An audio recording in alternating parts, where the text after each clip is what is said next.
दोस्तों, आज हम लोग आरएसआई डाइवर्जेंस के बारे में जानेंगे और मैं आशा करता हूं कि ऐसा वीडियो आपने पहले कभी नहीं देखा होगा।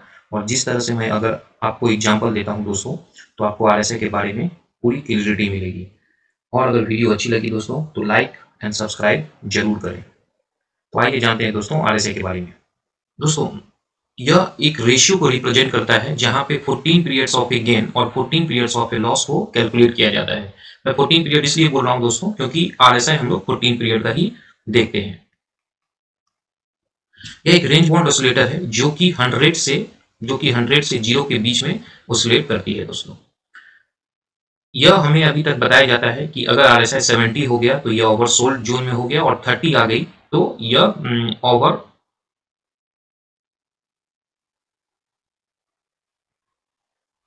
यह हमें अभी तक बताया गया है कि अगर यह 70 आ गया तो ओवरबॉट जोन में चली जाती है और अगर 30 आ गया तो ओवर सोल्ड जोन में चली जाती है।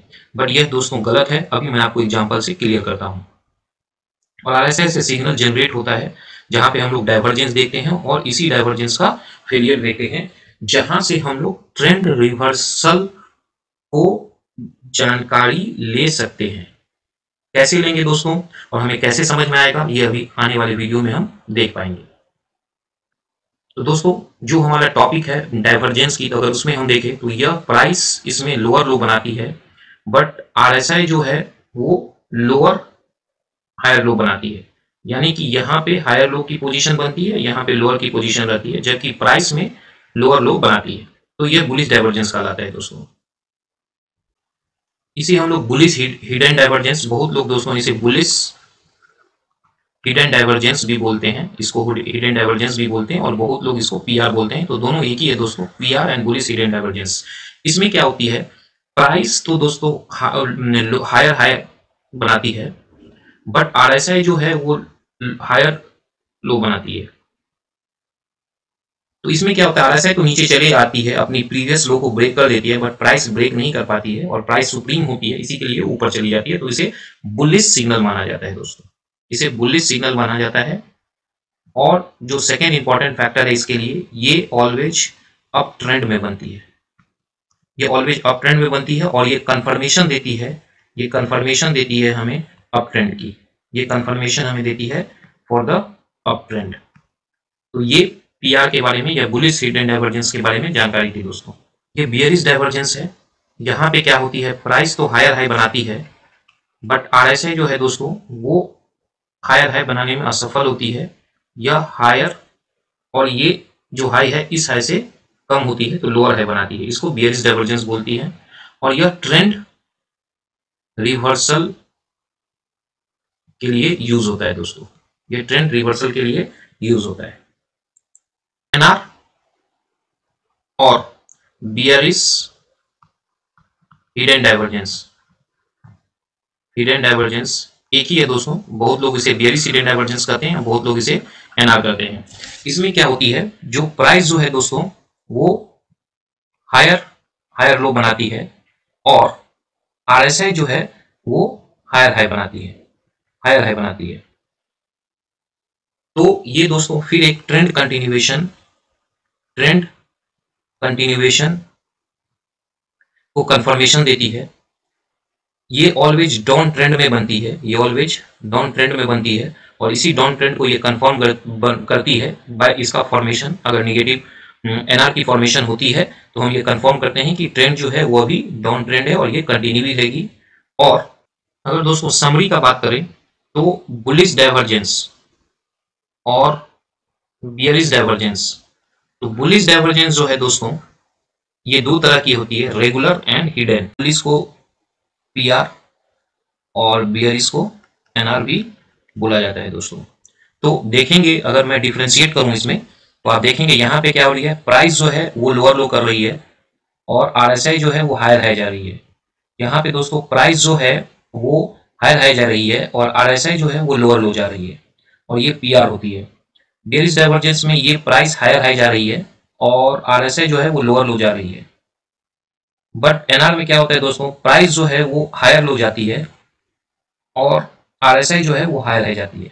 तो दोस्तों ये जो पार्ट है हिडन, या जिसे हम लोग एनआर और पीआर बोलते हैं, NR for bearish divergence and PR for bullish divergence, ये इतनी सक्सेस इसलिए होती है क्योंकि हम सब लोग जानते हैं कोई भी इंडिकेटर जो है वो प्राइस से ड्राइव होती है, और जब प्राइस ये बियरिश साइन होती है अकॉर्डिंग टू द प्राइस, और ये डाइवर्जेंस इसी के लिए इतनी सक्सेसफुल होती है और डाउन ट्रेंड को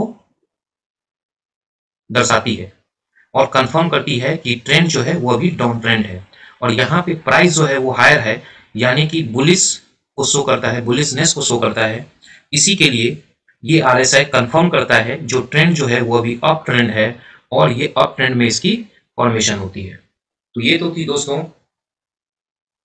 समझाने के लिए जो बुलिश डाइवर्जेंस क्या है, बियरिश डाइवर्जेंस क्या है और इसकी फॉर्मेशन कहाँ होती है। अभी हम चार्ट पे चलेंगे और इसकी अहमियत आपको मैं समझाने का कोशिश करता हूं। दोस्तों मजा आएगा, जरूर वीडियो अंत तक देखिएगा।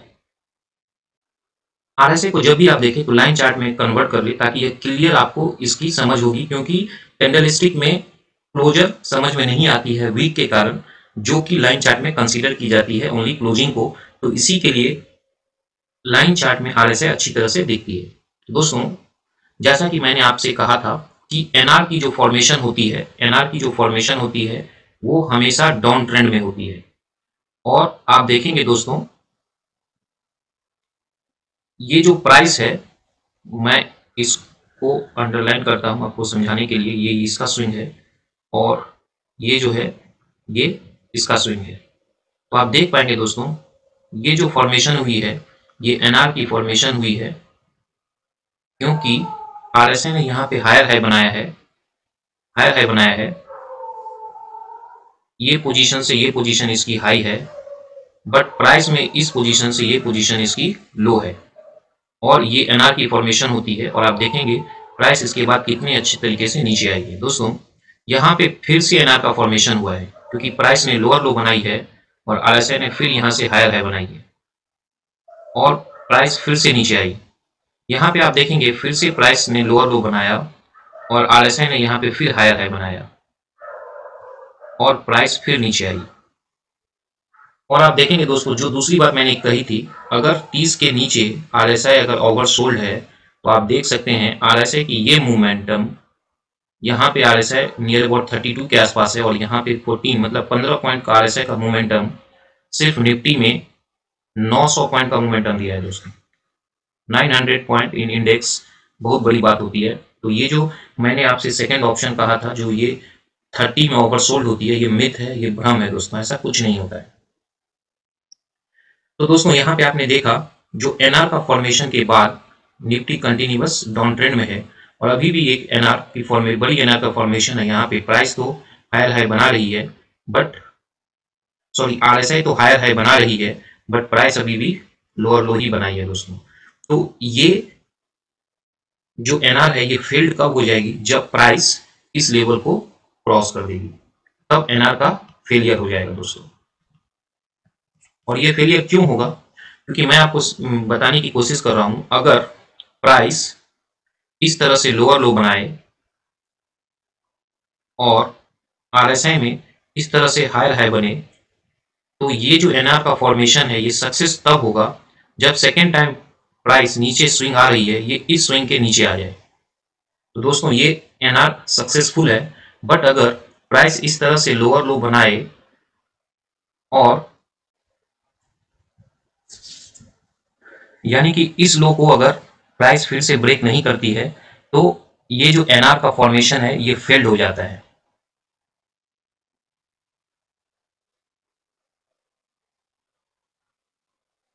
उस समय दोस्तों हमें ट्रेंड रिवर्सल मिल जाएगी, यानी कि अगर मोमेंटम डाउन ट्रेंड की तरफ है तो ट्रेंड चेंज होकर ऊपर की तरफ चली जाती है, और यह मैं आपको दिखाने का कोशिश कर रहा हूं दोस्तों।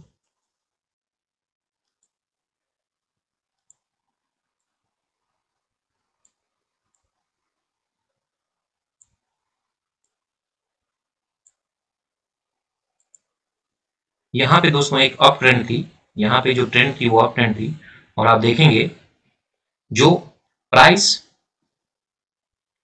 इस तरह से यहाँ पे दोस्तों अगर आप देखेंगे प्राइस ने क्या किया, हायर हाई बनाया, प्राइस ने हायर हाई बनाया है। तो इस पॉइंट जोन को अगर हम मार्क करें तो आप देख पाएंगे आरएसआई ने हायर लो बनाया है, और ये पीआर की फॉर्मेशन होती है दोस्तों। पीआर की फॉर्मेशन कैसे होती है? जब प्राइस प्रीवियस लो को ब्रेक ना करे, बट आरएसआई जो है वो प्रीवियस लो को ब्रेक कर दे, तो ये पीआर का फॉर्मेशन होता है। तो दोस्तों पीआर अप ट्रेंड को दर्शाता है, और ये अप ट्रेंड में बनता है, और ये कंफर्मेशन होता है। हम यहाँ पे एंट्री ले सकते हैं। और ये फेल कब होता है दोस्तों? अगर ये पीआर की फॉर्मेशन हुई है और जब इसकी अगली स्विंग है वो अगर इसके हाई को अगर ब्रेक ना कर पाए, तो ये जो पीआर का फॉर्मेशन होता है दोस्तों ये फेल्ड हो जाता है। उस केस में हमें ट्रेंड रिवर्सल देखने को मिल जाती है। तो पीआर का जो फेलियर है दोस्तों, पीआर का जो फेलियर है वह ट्रेंड रिवर्सल को कंफर्म करता है, ट्रेंड रिवर्सल को कंफर्म करता है। ट्रेंड रिवर्सल पीआर का फेलियर होगा दोस्तों जब प्राइस अप ट्रेंड में रहेगी, अप ट्रेंड में होगी, और पीआर का फेलियर होगा। पीआर का फेलियर होगा तो क्या होगा दोस्तों? ट्रेंड जो है वो चेंज हो जाएगी, यानी कि डाउन ट्रेंड में आ जाएगी, और यही मैं आपको करना चाहता था। और वैसे ही अगर एनआर का फेल होता है, एनआर अगर फेल होती है दोस्तों तो ट्रेंड रिवर्सल होती है। और एनआर कब फेल होती है दोस्तों? एनआर की फॉर्मेशन डाउन ट्रेंड में होती है, और जब एनआर फेल होती है तो ट्रेंड यहां से रिवर्स हो जाता है, यानी कि प्राइस जो है वो बुलिशनेस में चली जाती है दोस्तों। आइए इसको हम लोग चार्ट पे देखते हैं दोस्तों। तो सबसे पहले पीआर में देखें, तो यहाँ पे पीआर में आपने देखा, यहाँ पे पीआर की फॉर्मेशन होती है, और यहाँ पे पीआर की फॉर्मेशन होती है, और प्राइस ऊपर चली जाती है दोस्तों। यहाँ पे फिर आप देखेंगे इस स्विंग और इस स्विंग में आप फिर देखेंगे पीआर की फॉर्मेशन होती है, और प्राइस फिर ऊपर चली जाती है दोस्तों। ये देखेंगे आप पीआर की फॉर्मेशन होती है और प्राइस फिर ऊपर चली जाती है, इस स्विंग को ब्रेक नहीं करती है दोस्तों, और प्राइस ऊपर चली जाती है। तो ये पीआर का फॉर्मेशन था दोस्तों अप ट्रेंड में। अगर मैं आपको फेलियर दिखाता हूं दोस्तों, यहाँ पे आप देखेंगे प्राइस ने क्या किया, हायर लो का फॉर्मेशन किया है। प्राइस ने क्या किया, हायर लो का फॉर्मेशन किया, और आरएसआई ने क्या किया, हायर हाई का फॉर्मेशन किया। तो यह एक एनआर की फॉर्मेशन हुई, और हमने कहा था एनआर सक्सेस कब होता है? जब प्राइस नेक्स्ट स्विंग जो है वो यहाँ पे आनी चाहिए, बट ऐसा हुआ नहीं दोस्तों, प्राइस यहीं से रिवर्स ले ली, और ये एनआर इस प्राइस के ऊपर फेल्ड हो गया दोस्तों, फेल्ड हो गया, यानी कि डाउन ट्रेंड जो है वो क्या हो गई, खत्म हो गई, और प्राइस फिर ऊपर की तरफ चला गया। तो ये एनआर का फेलियर दोस्तों ट्रेंड रिवर्सल का साइन होता है, अच्छे ट्रेंड रिवर्सल का साइन होता है। तो ये तो एनआर की थी दोस्तों। निफ्टी की आवरली चार्ट है, आप किसी भी चार्ट फ्रेम में जाके इसको देख सकते हैं, किसी भी स्टॉक के लिए, किसी भी टाइम फ्रेम में। और अगर दोस्तों कुछ कंफ्यूजन हो तो कमेंट लिखकर हमें जरूर बताएं दोस्तों। यहाँ पे आप देख पाएंगे, यहाँ पे आप देख पाएंगे प्राइस ने तो हायर हाई बनाई थी, और इनफैक्ट यहाँ भी प्राइस ने हायर हाई बनाई थी, बट क्या हुआ दोस्तों, यहाँ पे आरएसआई ने लोअर लो बनाई, और इस स्विंग के रिस्पेक्ट में भी आरएसआई ने हायर लो बनाई। तो ये पीआर का फॉर्मेशन हुआ। अब दोस्तों जैसे कि मैंने बताया पीआर सक्सेस कब होती है? जब प्राइस नेक्स्ट प्राइस इस स्विंग को ब्रेक करे, बट ऐसा हुआ नहीं, और प्राइस इस स्विंग को ब्रेक नहीं कर पाई दोस्तों। तो इस स्विंग को जब प्राइस ब्रेक नहीं कर पाई तो ये पीआर का दोस्तों फेलियर हो गया, ये पीआर का फेलियर हो गया। आप देखेंगे फिर हमें एक ट्रेंड, डाउन ट्रेंड देखने को मिला। तो ये पीआर से हम समझ सकते थे जो ट्रेंड जो है दोस्तों वो रिवर्स हो गई, ये आप देख सकते हैं। यहाँ भी दोस्तों आप देखेंगे प्राइस ने क्या किया है, हायर लो ही बनाई है, ये हायर है, ये इसकी लो है, और ऐसे ने यहाँ पे हायर हाई बनाई है। तो ये एनआर का फॉर्मेशन है, और एनआर के फॉर्मेशन के बाद हम लोग जानते हैं प्राइस नीचे आनी चाहिए, बट प्राइस दोस्तों इस स्विंग को ब्रेक नहीं की, और यहाँ से एक सपोर्ट ले लिया, और प्राइस इसको ब्रेक कर दिया, और दोस्तों उसके बाद देखेंगे ट्रेंड जो है वो चेंज हो गई। तो ये एनआर का जो फेलियर है दोस्तों, एनआर का जो फेलियर है यह हमें ट्रेंड चेंज का सिग्नल देता है दोस्तों। और यही एनआर पीआर का मैं आपसे बात कर रहा था। फॉर्मेशन जब होती है तो ट्रेंड की कंटिन्यूएशन होती है, और दोस्तों जब फेलियर होती है तो ट्रेंड की रिवर्सल होती है। तो इस वीडियो में सिर्फ हम लोग एनआर और पीआर का फेलियर देखे हैं, जिससे हम ये आइडेंटिफाई कर सकते हैं कि ट्रेंड चेंज हो रहा है या ट्रेंड कंटिन्यू हो रहा है। इसी तरह का वीडियो देखने के लिए दोस्तों लाइक और सब्सक्राइब जरूर करें, ताकि इस तरह का इंफॉर्मेटिव वीडियो आपको मिलता रहे और हमारी मोटिवेशन भी बनी रही। धन्यवाद दोस्तों, जय हिंद।